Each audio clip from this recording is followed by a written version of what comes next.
Assalamualaikum warahmatullahi wabarakatuh. Anak-anak, alhamdulillah kita bisa berjumpa lagi. Kita bisa melakukan pembelajaran. Pada kesempatan kali ini, Ustadz akan melanjutkan pembahasan tentang puasa Ramadan. Bukan hanya Ramadan aja, jadi ketentuan puasa ini berlaku untuk puasa apa aja, baik puasa sunnah, puasa wajib, ya. Itu ketentuan ini yang akan Ustadz jelaskan ini berlaku untuk puasa apa saja. Oke, anak-anak, kita lanjutkan penjelasan tentang puasa, ketentuan puasa.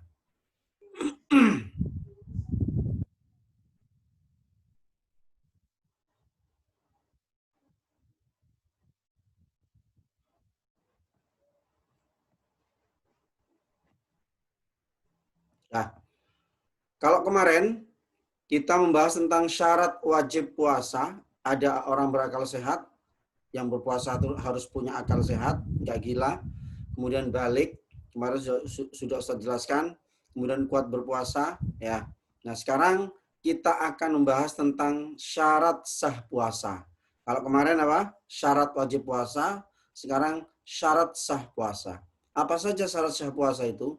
Yang pertama, Pak, ini harus beragama Islam. Jadi, kalau bukan orang beragama Islam, nggak sah puasanya. Syaratnya harus beragama Islam. Ustadz, seandainya ada orang Kristen, selain orang Islam ingin berpuasa, ya silakan, tapi dia nggak termasuk bagian dari syarat ini, gitu ya. Kemudian yang kedua, berakal sehat. Sama dengan yang kemarin, syarat wajib puasa. Kemarin Ustaz jelaskan, akal sehat itu apa? Nggak gila, itu akal sehat. Tidak pingsan. Jadi meskipun gilanya sebentar, pingsannya sebentar, ya, cuman 1 menit Ustadz, meskipun 1 menit, tetap puasanya batal dan tidak sah puasanya. Gitu ya. Yang ketiga, anak-anak mumayyiz. Mumayyiz. Apa mumayyiz itu? Jadi mumayyiz adalah anak yang mengerti tentang perbuatan baik dan perbuatan jelek. Oke, Ustadz pakai slideshow-nya. Nah, ini, perhatikan. Jadi mumayyiz itu adalah orang yang faham, anak yang faham tentang perbuatan baik dan perbuatan jelek. Contoh nih, kalau anak TK itu faham, Dek, itu mencuri itu baik apa enggak? Kalau dia menjawab, oh, enggak baik, Kak. Atau Mas, enggak baik, Mbak, enggak baik. Nah, berarti dia mumayyiz, gitu ya. Mumayyiz. Nah, jadi cerdas dan dapat membedakan antara perbuatan yang baik dan yang buruk. Itu mumayyiz. Insya Allah kalian, anak kelas 5 ini, insya Allah mumayyiz semuanya. Ya, mumayyiz semuanya. Karena kalian sudah paham, tahu, oh ini perbuatan jelek, ini perbuatan baik.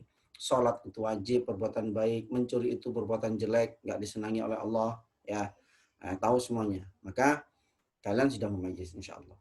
Jadi syarat puasa, ada Islam, berakal, kemudian mumayyiz. Selanjutnya, anak-anak, syarat puasa, ya, syarat sah puasa, yang keempat, suci dari haid bagi wanita. Ya, suci dari haid bagi wanita. Nah, haid itu khusus wanita, yang laki-laki nggak ada haid, gitu ya. Kalau ada seorang laki-laki kemudian waktu puasa Ramadan dia nggak puasa, sakit enggak, perjalanan juga enggak, haid juga enggak, maka perlu dipertanyakan kenapa dia nggak puasa, kan gitu ya.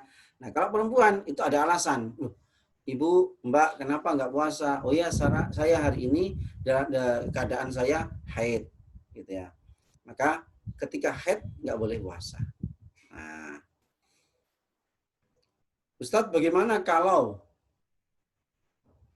ada orang berpuasa, perempuan berpuasa, kemudian 5 menit sebelum buka puasa, sebelum maghrib, dia haid. Ya sudah batal, nggak boleh dia berpuasa. Emang Ustadz, diteruskan. Silakan diteruskan, tapi tidak ada pahala untuk pahala puasa tadi itu, karena sudah nggak sah puasanya, gitu ya. Nah, tidak sah puasanya. Adapun nifas adalah kondisi setelah seorang ibu melahirkan. Jadi ada dua. Kalau wanita haid nggak boleh puasa, nifas juga nggak boleh puasa. Apa nifas itu? Perempuan yang mengeluarkan darah nifas itu. Ibu-ibu yang habis melahirkan. Ini darah nifas. Kalau haid itu darah yang keluar setiap bulan dalam keadaan sehat untuk seorang wanita juga. Gitu ya. Selanjutnya anak-anak, dalam waktu yang diperbolehkan berpuasa, ini syarat sahnya. Nah, kapan kita nggak boleh berpuasa? Satu, hari tasyrik. Kapan hari tasyrik itu? Tanggal 11, 12, 13, bulan haji, bulan Dzulhijjah. Jadi, selama tanggal itu kita nggak boleh puasa. Jadi mulai tanggal 10 Dzulhijjah ini kan hari raya, Idul Adha. Kemudian tanggal 11, 12, 13, ini kita juga nggak boleh berpuasa karena hari tasyrik. Gitu ya. Nah, kalau memaksakan puasa, ya nggak sah. Nggak boleh. Karena hari itu, hari yang diharamkan kita berpuasa. Nah, jadi kalau kita berpuasa, pada hari yang diperbolehkan kita berpuasa. Gitu ya. Senin Kemis itu kita berpuasa. Kemudian Ustadz, kalau saya cuman pingin mengkodok puasa. Kalau mengkodok puasa juga nggak boleh di hari tasyrik, gitu ya. Kenapa Ustadz hari tasyrik kita nggak boleh berpuasa? Ya, satu jawabannya karena hari tasyrik itu hari yang memang ketentuannya kita nggak boleh puasa. Yang kedua, hari tasyrik itu hari raya. Kita makan-makan di hari tasyrik itu, nyembelih hewan kurban dari tasyrik, makan daging berhari selama 3 hari juga di hari tasyrik. Makanya kemudian kita tidak berbolehkan berpuasa pada hari tasyrik. Selanjutnya nih anak-anak, sekarang rukun puasa, gitu ya. Rukun puasa. Nah, rukun puasa ada 2. Ya. Ada 2. Ustaz ulangi lagi, rukun puasa ada 2. Kalau syarat sah puasa ada berapa? Ada 5. Islam, berakal, mumayyiz, suci dari haid dan nifas, pada hari yang diperbolehkan. Nah, ini syarat sah puasa. Sekarang rukun puasa itu ada 2. Yang pertama niat, yang kedua enggak makan mulai dari subuh sampai maghrib. Oke, Ustadz jelaskan sekarang niat. Niat itu sengaja melakukan sebuah perbuatan. Niat itu sengaja melakukan sebuah perbuatan. Contoh, saat kalian wudhu, niatnya kapan? Niatnya saat kita ambil air, kemudian dibasuhkan di wajah. Nah, saat dibasuh di wajah itulah kita niat berwudhu. Sholat, niatnya kapan? Niatnya saat kita mengangkat tangan takbiratul ihram. Ya, itu niatnya. Puasa kapan niatnya puasa? Nah, ini anak-anak. Puasa ini niatnya dibaca boleh setelah kita berbuka puasa. Langsung niat puasa untuk besoknya. Ya. Boleh kita baca setelah sholat maghrib. Boleh kita baca setelah sholat isya. Boleh kita baca nanti setelah kita sahur. Sebelum subuh. Boleh. Itu yang pertama. Yang kedua, niat puasa boleh dilakukan 1 kali niat untuk selama Ramadan. Boleh. Nah, itu kalau puasa Ramadan anak-anak. Kalau puasa sunnah bagaimana Ustadz? Ya tadi itu puasa sunnah, contoh nih, besok Senin aku pengen puasa, atau besok Kamis aku pengen puasa, ya sudah berarti niatnya sebelum subuh, gitu ya. Niatnya sebelum subuh. Nah, seperti itu. Nah, jadi waktunya setelah matahari terbenam sampai subuh. Ini waktunya, waktu niat. Ya, Ustadz nggak bersamaan dengan melakukan. Enggak, kalau puasa ini niatnya sebelum melakukan, gitu ya. Niatnya sebelum melakukan. Yang kedua, rukun puasa menahan makan dan minum dan segala hal yang membatalkan puasa itu mulai dari subuh sampai matahari terbenam. Mulai subuh sampai maghrib. Kita nggak boleh makan, nggak boleh minum. Ya. Dan hal-hal yang membatalkan puasa. Apa saja? Nanti dibahas di belakang hal-hal membatalkan puasa. Gitu ya. Nah, ini rukun puasa. Jadi ada berapa rukun puasa, anak? Ada 2. Pertama apa? Niat. Yang kedua apa? Menahan tidak makan dan tidak minum mulai waktu subuh sampai apa? Sampai maghrib, gitu ya. Ustadz, seandainya cuma 1 tetes air aja, tetap puasanya batal kalau kita makan atau minum. Ustadz, cuma 1 butir kok, 1 butir nasi, tetap kalau itu memang dimakan, tetap membatalkan puasa. Makanya hati-hati nih anak-anak, kita jangan sampai kemudian melakukan perkara yang membuat batal puasa kita. Eman loh, kalau mulai pagi sampai sore ya, setelah sholat asar jam 4 kita makan. Loh eman. Ya, sudah menahan lapar, menahan dahaga. Setelah sholat asar kita makan atau minum, ya batal puasanya. Meskipun itu sedikit, meskipun sedikit, gitu ya, meskipun sedikit. Makanya kita perlu hati-hati. Nah, anak-anak, sekarang kita akan membahas tentang hal yang membatalkan puasa. Tadi mulai pertemuan yang kemarin kita membahas syarat wajib puasa, syarat sah puasa, dan apa? Rukun puasa. Sekarang kita akan membahas yang membatalkan puasa. Apa saja? Makan, minum disengaja. Nah, makan, minum disengaja itu membatalkan puasa. Ya, sengaja loh ya. Kalau nggak sengaja gimana Ustadz? Contoh lupa. Ya, kalian puasa sunnah atau puasa wajib Ramadan, ternyata jam 9 kalian makan, gitu ya. Jam 9 makan, jam 9 pagi makan. Nah, kemudian ada teman yang mengingat, loh kamu kan puasa kok makan, gitu ya. Nah, ya sudah selesaikan, jangan diteruskan. Kalau sudah ingat, oh iya aku puasa. Maka kalau sudah ingat jangan dilanjutkan.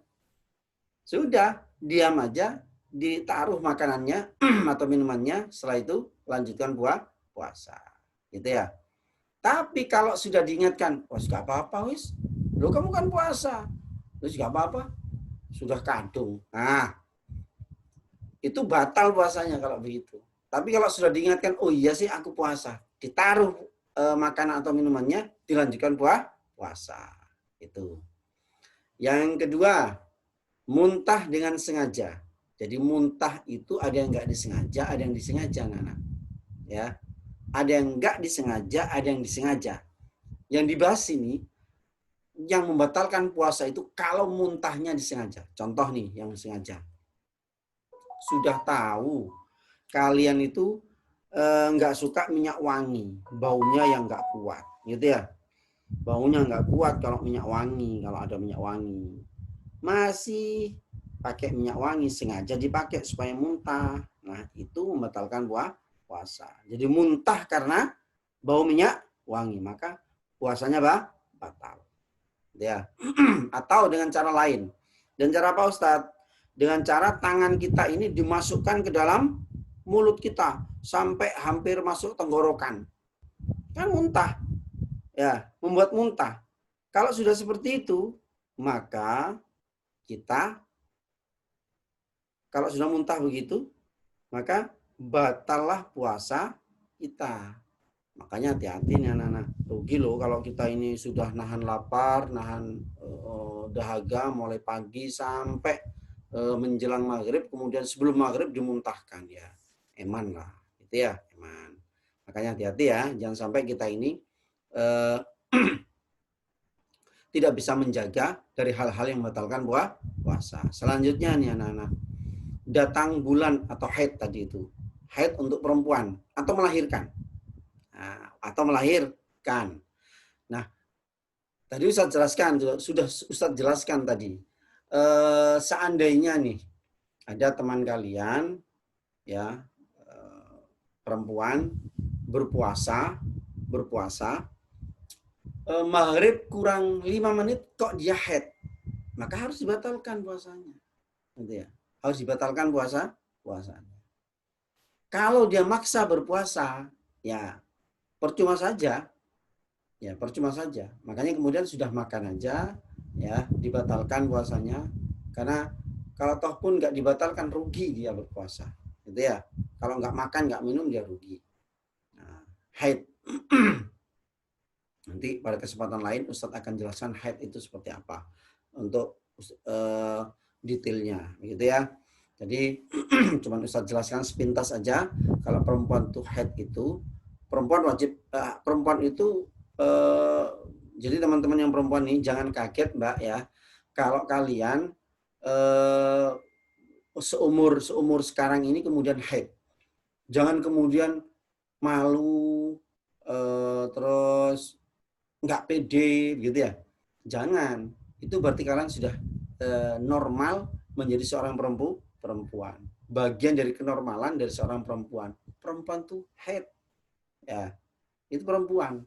Kalau laki-laki gimana Ustaz? Ya laki-laki nggak bisa haid. Tapi kalau perempuan haid, makanya Ustaz pesan kalian yang untuk teman-teman perempuan itu tilmidah, jangan minder, jangan bingung, jangan malu kalau kalian sudah waktunya haid.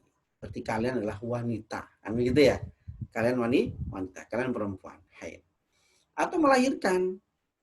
Jadi kalau ada perempuan, ibu-ibu atau umi kita lah, perempuan, orang tua kita, orang tua perempuan kita, saat puasa, contoh ini Ustaz contohkan Ramadan ya, saat bulan Ramadan, perkiraan dokter bilang, ibu nanti melahirkannya saat bulan ini, gitu ya.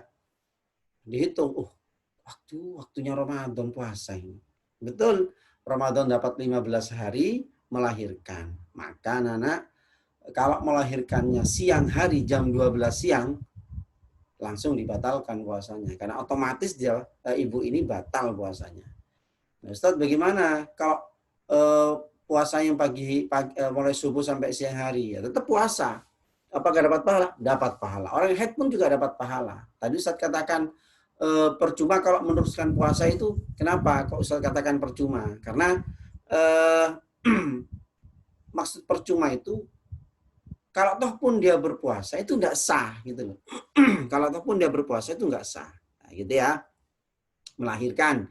Jadi kalau ada seorang ibu melahirkan saat dia puasa, meskipun melahirkannya itu maghrib kurang 5 menit, maghrib kurang 10 menit, kok dia melahirkan, maka otomatis puasanya batal. Kemudian hilang akal anak-anak. Hilang akal nih gila, atau hilang akal ini karena pingsan. Meskipun sebentar. Jam subuh, sebelum subuh, jam 3:30 dia berbuka dia sahur. Kemudian berpuasa sampai jam 7. Jam 7 dia pingsan semuanya. Pingsannya nggak tahu lah, pokoknya karena sesuatu hal gitu ya. Kena bola kemudian pingsan, jatuh kemudian pingsan dan lain sebagainya. Itu contoh aja ya. Nah, otomatis batal puasanya. Gitu ya. Meskipun pingsan cuma sebentar, 5 menit atau 2 menit dia pingsan, batal puasanya. Nah, termasuk orang gila juga. Jadi kalau ada orang awalnya dia sehat saja, baik-baik saja. Nah, kemudian kok dia gila, meskipun gilanya cuma 10 menit. Gilanya cuma 2 menit, gilanya cuma 3 menit. Cuma 1 menit gilanya. Ya, tetap membatalkan puasa. Yang terakhir anak-anak murtad. Tahu murtad ya? Murtad ini keluar dari agama Islam. Gitu ya. Murtad ini keluar dari agama Islam. Ini murtad. Makanya secara otomatis orang murtad ini batal puasanya. Bukan hanya puasanya aja yang batal. Pahala-pahala yang sudah dia kumpulkan, mulai dia umur balik sampai dia umur, contoh murtadnya umur 30 tahun. Maka mulai dia umur balik sampai umur 30 tahun, dia habis pahalanya, gitu ya, hilang, nol pahalanya, sudah nggak ada pahalanya. Itu orang murtad, gitu ya. Nah, makanya hati-hati kita jangan sampai murtad. Murtad itu apa, Ustadz? Murtad itu menyembah Tuhan selain Allah, keluar dari agama Islam, itu murtad namanya. Nah, anak-anak, itulah ketentuan puasa. Ya, semoga kalian paham. Meskipun kita nggak bisa langsung bertatap muka, Ustadz berharap kalian paham dan kalian bisa mengamalkan ilmu yang sudah kalian pelajari ini. Dan jangan lupa berdoa, semoga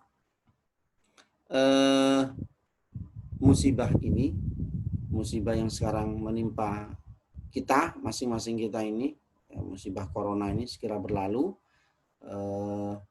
kita bisa berkumpul lagi, kita bisa bersekolah lagi, bisa bertemu lagi. Ya, jangan lupa berdoa, setiap selesai sholat kita tetap berdoa supaya Allah menyegerakan corona ini diselesaikan. Semoga bermanfaat anak-anak. Kita akan lanjutkan pembahasan ini pada pertemuan akan datang. Ustaz akhiri, Assalamualaikum warahmatullahi wabarakatuh.